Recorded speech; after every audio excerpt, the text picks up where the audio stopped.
और आपका हमारा तो पुराना परिचय है, क्योंकि हम लोग एक ही कॉलेज में थे, एक साथ जॉब भी करी है, 2-3 साल हम लोग साथ में रहे और बहुत अच्छा समय बिताया। आज आप इतने अच्छे, इतने प्रतिष्ठित संस्थान से जुड़े हैं, ये मेरे लिए भी गर्व की बात है कि मेरे साथ के ऐसे व्यक्ति इतने बड़े संस्थान से, आईएमएस जैसे संस्थान से जुड़े हैं।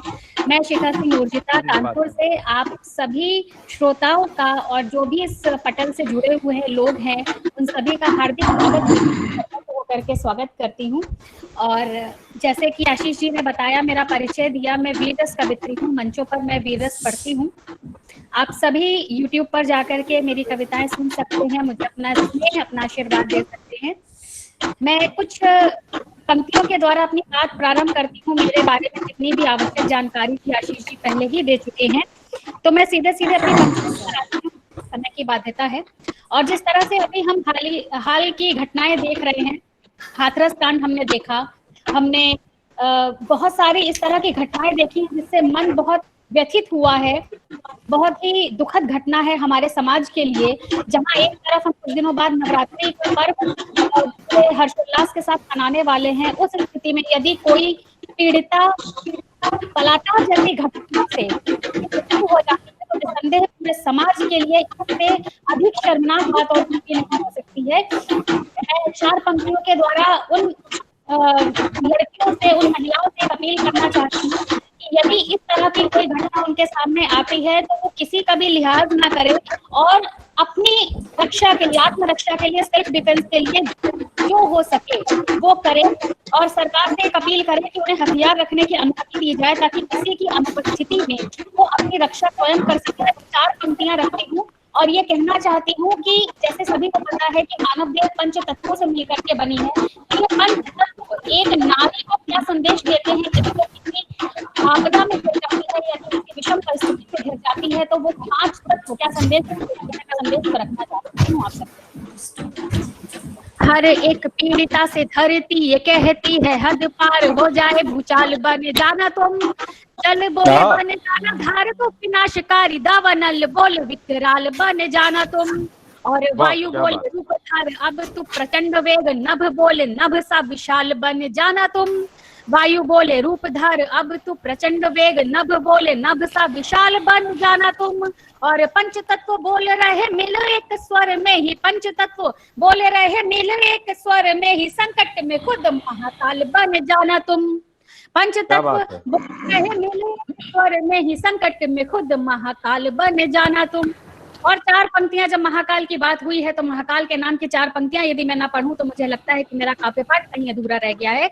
मैं 4 पंक्तियां रखती हूँ महादेव के वंदन की, स्तवन की, आवाहन की और प्रार्थना करती हूँ ईश्वर से कि इस तरह की दुखद, इस तरह की अवांछित घटनाओं से हमें शीघ्र मुक्ति दिलाए और पूरा विश्व जिस तरह से कोरोना नामक वैश्विक महामारी से घिरा हुआ है, इस विश्व को इस संकट से निजात दिलाए और इस गरल को, हलाहल विश्व को अपने कंठ में धारण करे। मैं पुनः नीलकंठ अवतार को आवाहन देती हूँ, उनका स्तवन करती हूँ और 4 पंक्तियां मैं रखती हूँ भोले बाबा के नाम की। कैलाश कंदरा के कर्ण कर्ण में विराज रहे, वृषराज नंदी को बनाया द्वारपाल है, और दुख से विमुख करे, सुख को सम्मुख करे, बने नीलकंठ और चक्षु लाल लाल हैं। और काल के कपाल पे कृपाल दृष्टि डाल कर, वक्ष पर शोभती निहाल मुंडमाल है। वक्ष पर क्या बात है, बहुत बढ़िया, बहुत बढ़िया। तरंग शीश भस्म अंग अंग धरे, गंग की तरंग गंग गंग की तरंग, शीश भस्म अंग अंग धरे, धारते भुजंग वो अनंग महाकाल है। क्या बात है, वाह वाह वाह, ऊर्जिता, क्या बात है, क्या बात है मैडम, क्या बात है, पूरी ऊर्जा से जय महाकाल। धन्यवाद, जय महाकाल। 4 और पंक्तियां पुनः भोले बाबा के नाम की। डमरू का नाद लिए मेरा हर एक शब्द, यति गति लय सब इसके प्रमाण हैं। और रावण की चंद्रहास जिनको प्रणाम करे, भक्त जो अनन्य धन्य राम जी के बाण हैं। और शौर्य में अनंत गौर कंत विश्वहंत संत, पूजता उन्हें जो उसको प्राप्त निर्वाण है, पूजता उन्हें जो उसको प्राप्त निर्वाण है। और श्वास में बसे जो प्राण शिव शिव बोल रहे, श्वास में बसे जो श्वास में बसे जो प्राण शिव शिव बोल रहे, रोम रोम शिव शिव शिव मेरे प्राण हैं। रोम रोम, क्या बात है, क्या बात है, बहुत बढ़िया, हर हर महादेव, हर हर महादेव, बहुत सुंदर। बहुत बहुत बहुत आभार आप सभी का। चलिए, जय महाकाल। जय महाकाल। और जैसे कि सभी जानते हैं कि अगस्त में हमने, हमारे नैनों ने, हमारी आंखों ने एक ऐसा स्वर्णिम दृश्य देखा जिसको देखने के लिए 5 शताब्दियां तरस गई थी। मैं बात कर रही हूँ राम मंदिर शिलान्यास की।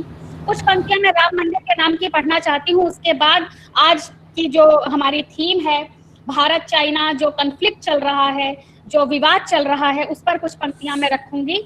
मैं बहुत जल्दी अपनी पंक्तियां पढ़ती हूँ और प्रभु श्री राम को याद करते हुए मैं कुछ पंक्तियां रखती हूँ और बताइएगा कि मेरी भक्ति भावना आपके हृदय को कहाँ तक छू गई, आपके अंतस को छुई या नहीं। आप मुझे कमेंट के द्वारा मुझे सूचित कीजिएगा। मैं पंक्तियां रखती हूँ। याद कीजिए कि रामलला विराजमान जो पक्ष था उसके पक्ष में निर्णय गया है, तो मैं रामलला के बाल रूप को ही, रामलला रूप को ही याद करते हुए मैं 4 पंक्तियां रखती हूँ। और कल्पना कीजिए कि प्रभु श्री राम बाल रूप में अपनी माता कौशल्या की गोद में बैठे हुए हैं, तो क्या उनका रूप रहा हो गया। उस अद्भुत रूप को देखने की कल्पना कीजिए। मैंने भक्ति भाव से जो लिखने का प्रयास किया है वो आपके समक्ष रखती हूँ। पाँव में जनी पड़ी, कटी कर धनी पड़ी, भाल पे दीवा कर ललाम पलने लगे। तेज और सौम्यता के अद्भुत मेल से वो सूर्य चंद्रमा को अविराम छलने लगे। और मैया संग देख उन्हें चरवा अचर, सभी पग धोले माथ निष्काम मलने लगे, पग धोले माथ निष्काम मलने लगे। और ग्रह व नक्षत्र चल दिए सब ही जिधर, ग्रह व नक्षत्र चल दिए सब ही जिधर, गोदी से उतर मेरे राम चलने लगे। ग्रह व नक्षत्र चल दिए सब ही जिधर, गोदी से उतर मेरे राम चलने लगे। और 4 पंक्तियां मैं रखती हूँ। जब 4 अगस्त था, यानी 5 अगस्त को राम मंदिर शिलान्यास था, तो प्रतीक्षा के वो जो अंतिम क्षण थे वो काटे नहीं कट रहे थे, तो प्रतीक्षा के क्षणों की कुछ पंक्तियां मैं रखती हूँ। जब वो नयनाभिराम दृश्य आने में केवल कुछ ही समय शेष था, तो मैं कुछ पंक्तियां रखना चाहती हूँ उस प्रतीक्षा के पल की। और कहना चाहती हूँ, जैसे रामायण के पुनः प्रसारण में एक पंक्ति आई थी कि यही रात अंतिम, यही रात भारी, तो उसी रात की बात करते हुए, यानी 4 अगस्त की रात की बात करते हुए मैं 4 पंक्तियां रखती हूँ और उसके बाद आज के थीम पर मैं आती हूँ।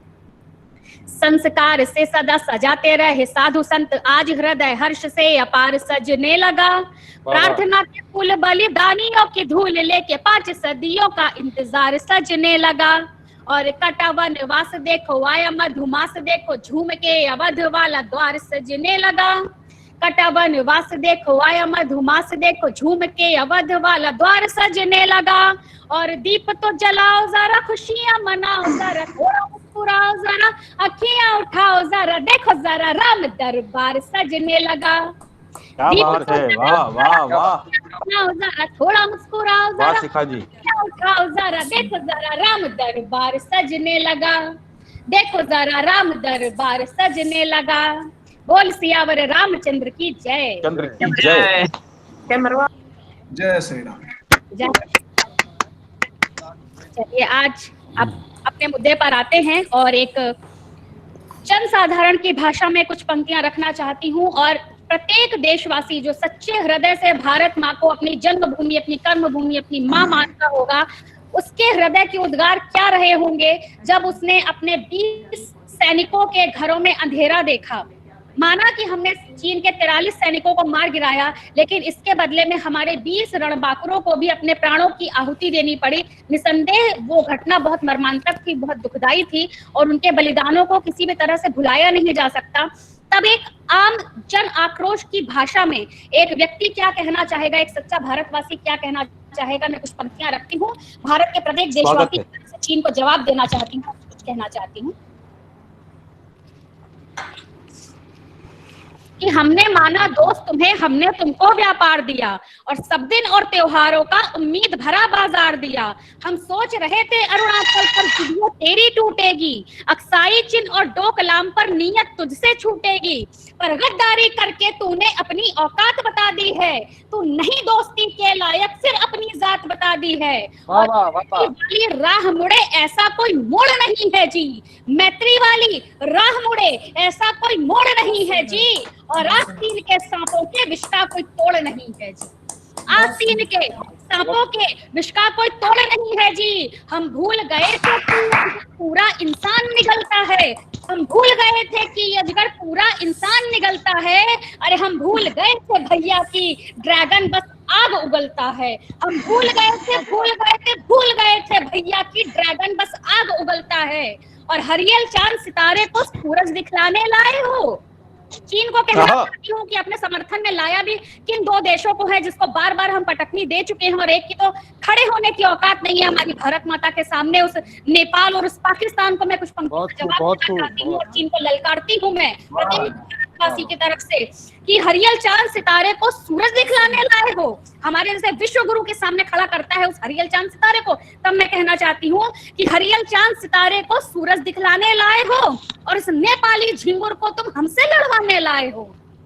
क्या बात है। जवाब देती हूँ नेपाल को कि कहना चाहती हूँ कि गली मोहल्ले में बिकते हर रोज तो देखे होंगे ही, गली मोहल्ले में बिकते हर रोज तो देखे होंगे ही, और गली मोहल्ले में दिखते हर रोज तो देखे होंगे ही, और नेपाल को भर के खाते हैं मोमोज तो देखे होंगे ही।